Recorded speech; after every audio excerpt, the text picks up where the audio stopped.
se consacre à Dieu ou quand on fait une promesse à Dieu, Dieu répond. On va voir ça bibliquement, on peut voir dans Deutéronome, chapitre 28, chapitre bien connu. Pour les débutants, lisez-le, c'est intéressant avec Lévitique 26. C'est la liste des bénédictions et des malédictions. Les bénédictions que Dieu promet à ceux qui lui obéissent. Et les malédictions qu'il promet aussi d'ailleurs à ceux qui lui désobéissent. Donc dans Deutéronome chapitre 28 et Lévitique 26, ce sont les deux chapitres qui parlent de cela. Il est dit, si tu obéis la voix de l'Éternel, ton Dieu, en observant et en mettant en pratique tous ses commandements que je te prescris aujourd'hui, l'Éternel, ton Dieu, te donnera la supériorité sur toutes les nations de la terre. Voici toutes les bénédictions qui se répandront sur toi et qui seront ton partage lorsque tu obéiras à la voix de l'Éternel, ton Dieu. Amen. Et là, il y a une série, jusqu'au verset 14, de bénédictions que Dieu a promis. Et il est bien dit, là, au verset 2, voici toutes les bénédictions qui se répandront. Hein? Répandre. C'est comme de l'eau ou de l'huile qui... c'est une masse assez grande et qui se répand et qui va finir par se répandre aussi loin qu'elle est prévue. Vous voyez? C'est-à-dire, c'est pas une bénédiction par-ci par-là. C'est soit tu es béni, soit tu es maudit. Amen. Si tu es béni, tu as droit au package. Tu as le droit à la totalité. Oui. Si tu obéis à Dieu en mettant en pratique tous ces commandements dont il est écrit aujourd'hui, Dieu répandra sur toi les bénédictions qui sont citées là. C'est une promesse de Dieu. Amen. On pourrait se dire peut-être qu'on a un Dieu, on se demande quel genre de bénédiction on a droit. Là, il nous a fait carrément une liste. Oui. Il y a des points de doctrine, on aimerait bien avoir des listes, mais là, les bénédictions, on a une liste. Il est dit, tu seras béni dans la ville, tu seras béni dans les champs, le fruit de tes entrailles, le fruit de ton sol, donc le fruit de ton travail, le fruit de tes troupeaux. Toutes ces choses seront bénies, ta corbeille et ta huche. Tu seras béni à ton arrivée, béni à ton départ. Où que tu ailles, tu es béni. Amen. D'où que tu reviennes, tu es béni. C'est une promesse que Dieu a faite. L'Éternel te donnera la victoire sur tes ennemis qui s'élèveront contre toi. Il y a des ennemis, ça peut être différent, ce genre d'ennemis, spirituels. Dieu te donne la victoire sur tes ennemis qui s'élèvent contre toi, si tu obéis à l'Éternel. Amen. Si tu mets en pratique ses commandements. Ils sortiront contre toi par un seul chemin, ils s'enfuiront par 7. Il ordonnera à la bénédiction d'être avec toi dans tes greniers, dans tout ce que tu as amassé, des richesses spirituelles, aussi des richesses matérielles.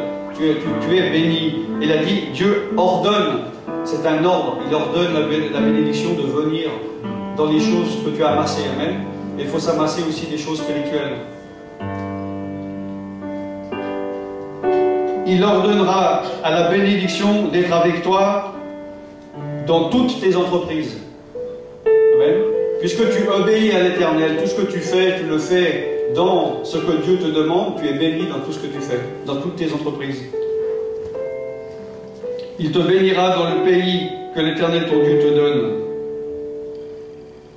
Etc., etc.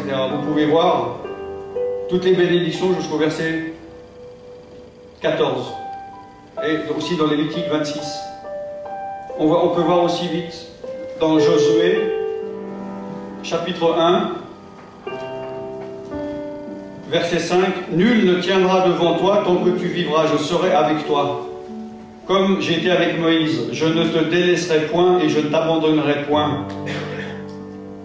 Verset 7, fortifie-toi seulement et aie bon courage en agissant fidèlement selon toute la loi que Moïse, mon serviteur, t'a prescrite. Ne t'en détourne ni à droite ni à gauche, afin de réussir dans tout ce que tu entreprendras. Que ce livre de la loi ne s'éloigne point de ta bouche. Médite-la jour et nuit pour agir fidèlement selon tout ce qui est écrit.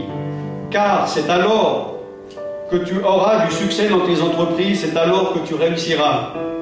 Amen. Lorsque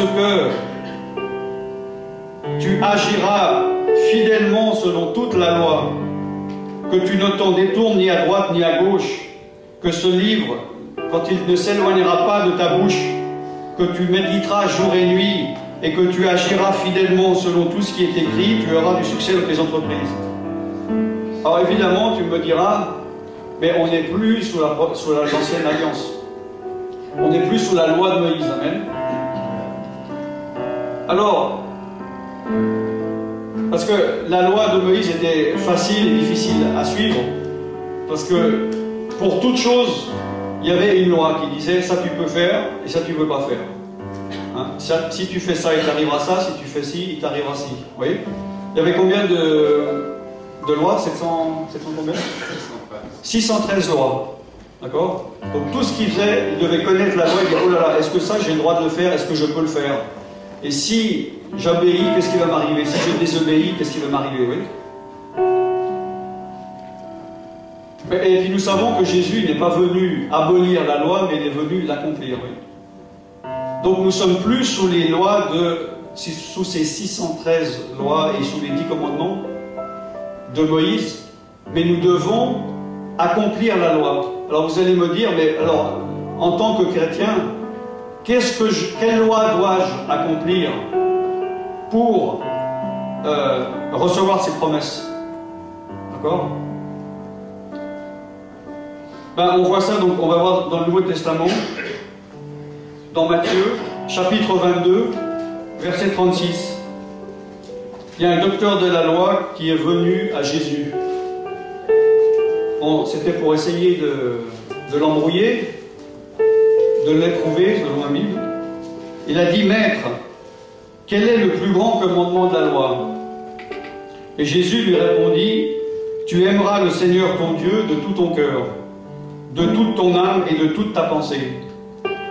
C'est le premier et le plus grand commandement. Et voici le second qui lui est semblable, tu aimeras ton prochain comme toi-même. De ces deux commandements dépendent toute la loi et les prophètes. Amen.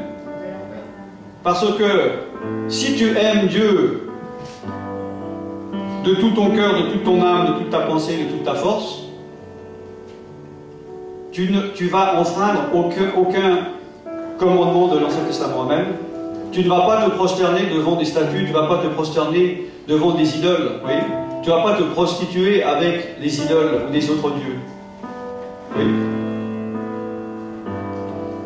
Et si tu aimes ton prochain, tu ne vas pas le voler, tu ne vas pas convoiter ses affaires, tu ne vas pas coucher avec sa femme ou avec son mari. Oui. Comme il dit, c'est la loi royale, oui. Nous accomplissons ça.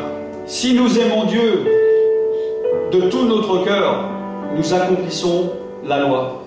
Et c'est cette loi, celle-ci, que nous devons obéir. Parce que des fois, on peut se dire, est-ce qu'un chrétien peut faire ci, est-ce qu'il peut faire ça? On cherche des réponses, parce qu'on se dit, c'est pas écrit dans la Bible. Il n'y a pas, dans le Nouveau Testament, dans la Nouvelle Alliance, il n'y a pas une liste, comme dans l'Ancien Testament, et il y a des chrétiens qui peuvent se dire, ça serait plus simple. Hein? Genre, tu peux pas fumer, tu peux pas faire ça, tu peux boire un verre de vin, mais pas deux verres de vin. Ça réglerait des problèmes doctrinaux, des problèmes de conscience, oui. Mais c'est pas écrit.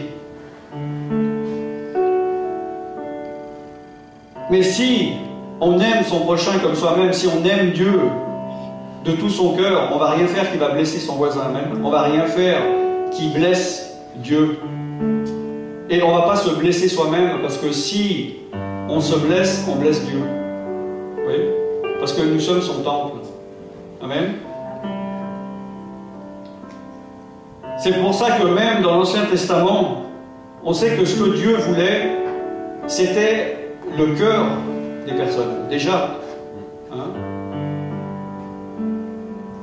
On peut voir dans 1 Roi 8, à partir du verset 46, quand ils pécheront contre toi, donc Dieu, car il n'y a point d'homme qui ne pêche, quand tu seras irrité contre eux, et que tu les livreras à l'ennemi qui les amènera captifs dans un pays ennemi, lointain ou rapproché, s'ils rentrent en eux-mêmes dans le pays où ils seront captifs, s'ils reviennent à toi, Dieu, et t'adressent des supplications dans le pays de ceux qui les ont emmenés, et qu'ils disent, nous avons péché, nous avons commis des iniquités, nous avons fait le mal.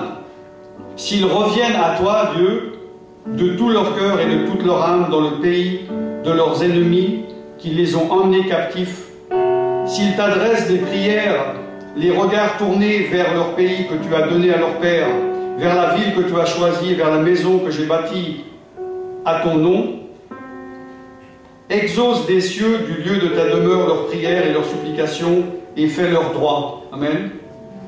Pardonne à ton peuple ses péchés et toutes ses transgressions contre toi. Excite la compassion de ceux qui les retiennent captifs, afin qu'ils aient pitié d'eux.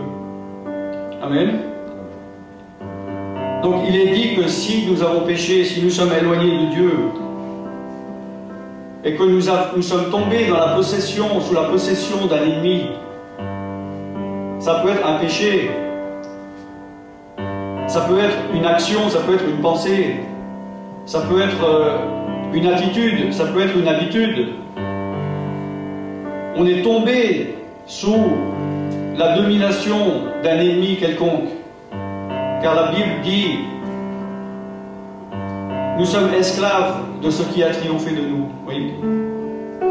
Donc là, il dit que si tu es dans un lieu captif, tu es sous la captivité et tu rentres en toi-même, là où tu es, et que tu reviens à Dieu en adressant des supplications, et que tu reconnaisses ton péché, tu dis, j'ai péché, j'ai commis des iniquités, j'ai fait le mal.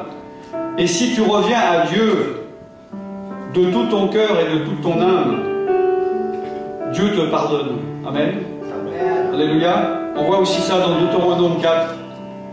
On retourne dans Deutéronome.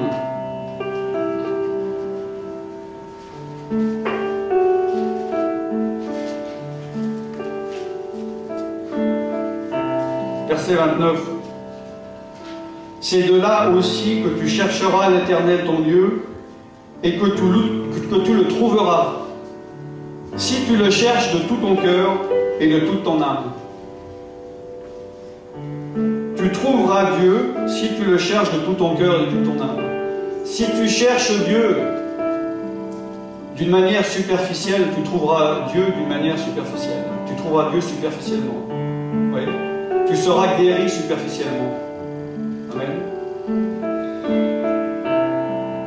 Mais si tu cherches ton Dieu de tout ton cœur, de toute ton âme, Dieu te guérira tout ton cœur, toute ton âme. Amen.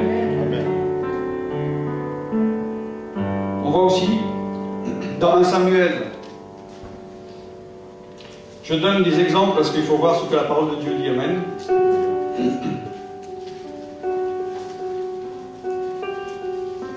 1 Samuel chapitre 7. Verset 3. Si c'est de tout cœur que vous revenez à l'Éternel, ôtez du milieu de vous les dieux étrangers et les astartés. Dirigez vos cœurs vers l'Éternel et servez-le, lui seul, il vous délivrera de la main des Philistins. On sait que les Philistins, c'est symbolique des ennemis des Israélites. Donc, dans ta vie, ce sont tous tes ennemis que tu peux avoir. Oui, les ennemis extérieurs, comme j'ai dit, ça peut être des pensées, ça peut être un péché, ça peut être une oppression. Oui. Donc si c'est de tout ton cœur que tu reviens à l'Éternel, et si tu enlèves de toi les dieux étrangers, s'il y a quelque chose dans ton cœur ou dans tes pensées qui ont pris la place de Dieu, tu dois enlever ces choses, tu dois te repentir. Tu dois te détourner du mal. Tu ne peux pas venir à Dieu tel que tu es si tu as péché. Tu dois enlever le mal du milieu de toi. Amen. Si tu diriges ton cœur vers l'Éternel et que tu le sers lui seul, et non pas que tu serves Dieu, que tu te serves toi-même, là il te délivrera de la main des Philistins. Peut-être tu te dis, pourquoi est-ce que j'ai des ennemis qui gagnent sur moi? Comment les faire partir? Il suffit simplement que tu reviennes à l'Éternel de tout ton cœur, que tu le serves de tout ton cœur, et là, il va enlever tes ennemis. Amen. Si tu es sous l'emprise de ton ennemi,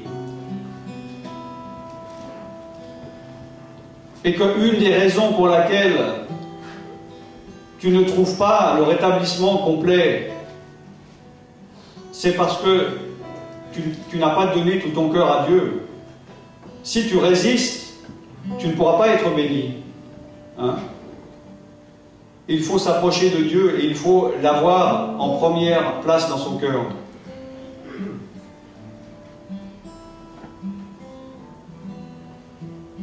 Dieu fait des promesses par rapport à ça, on voit dans Jérémie. On va voir Jérémie 29, 12, il est dit, vous m'invoquerez et vous partirez, vous me prierez et je vous exaucerai. Vous me chercherez et vous me trouverez si vous me cherchez de tout votre cœur.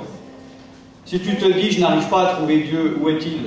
Pourquoi est-il éloigné de moi? Évidemment, s'il y a un péché, il faut le confesser, s'en détourner. Mais si apparemment tu as confessé tes péchés, tu t'en es détourné, et que tu as l'impression que Dieu soit loin de toi, en fait, ce n'est pas lui qui est loin de toi, c'est toi qui es loin de lui. Ce n'est pas à lui à s'approcher de toi, c'est à toi à s'approcher de lui. Amen. Il est dit là, si tu me cherches de tout ton cœur, tu m'invoqueras, tu me prieras et je t'exaucerai.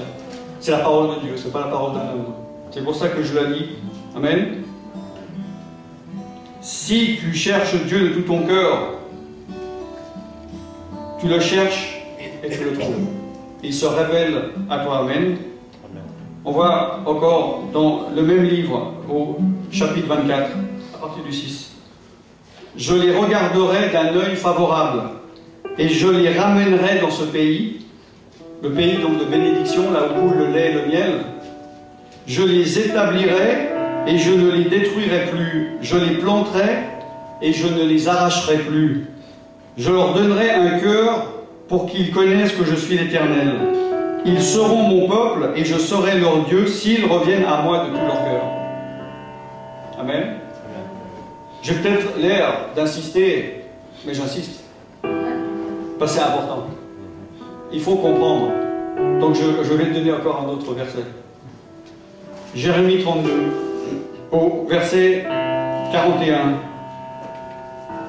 Dieu il dit, je prendrai plaisir à leur faire du bien.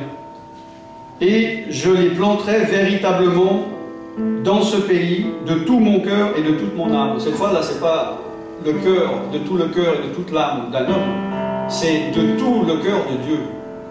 Amen. Si tu reviens à Dieu de tout ton cœur, Dieu va agir envers toi de tout son cœur.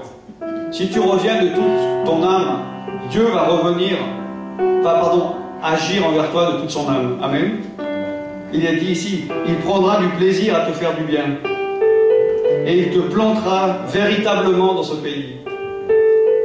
Si tu as l'impression d'avoir survolé les promesses de Dieu, survolé les guérisons de Dieu, survolé les bénédictions de Dieu, mais que tu te sens pas appartenir complètement à l'héritage qu'il t'a donné, au pays, aux promesses, donc au pays de la promesse, aux promesses qu'il t'a données, si tu reviens de tout ton cœur, Dieu te plantera véritablement dans ses promesses. Amen. C'est lui qui va te planter. On ne peut pas se planter soi-même. Et il te plantera véritablement dans ce pays. Il te plantera dans ce pays, dans cette terre, de tout son cœur. Et il te plantera de toute son âme. Amen.